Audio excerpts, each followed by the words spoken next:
Irafaneva ny tolona ho an'ny fahafahana.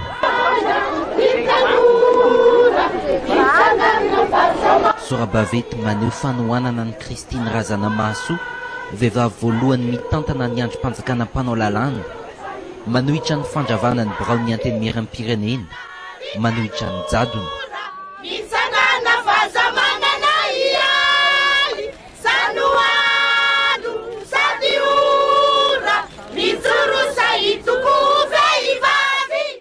Navesatra ny afatra nampitaina reto solombavam-bahoaka vehivavy lany tamin'ny anarany ny vodrina politika mampary reto androany.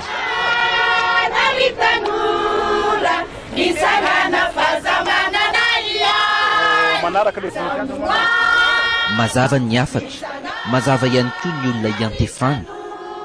Mifoha ny vehivavy malagasy izay mahatsiaro ho tompona andraikitra ary saro-piaro amin'ny fanajana ny fahafahana malagasy. Mangataka ny anajana sy fampiarana ny mira lenta eo amin'ny sehatry ny fitantanana izay anisa ny endriky ny demokrasia. Miaro ny vehivavy namanay amin'ny andraikitra sy fitokisana nomeny vahoaka azy mba ho ajara biriky entiny eo amin'ny fametrahana firenena tandalana eto Madagasikara.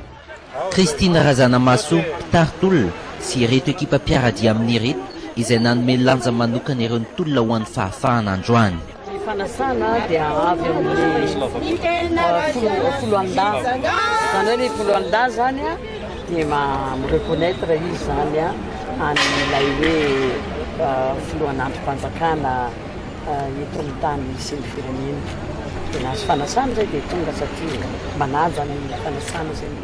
Ny alohan'ny tety Ambojatovo, ity fahatsiarovana ny raharaha 730 natao tety amin'ny mausolée ity no lanonana ofisialy voalohany nahitana ny Christine Razanamahasoa amin'ny mahalehibe n'androm-panjakana azy.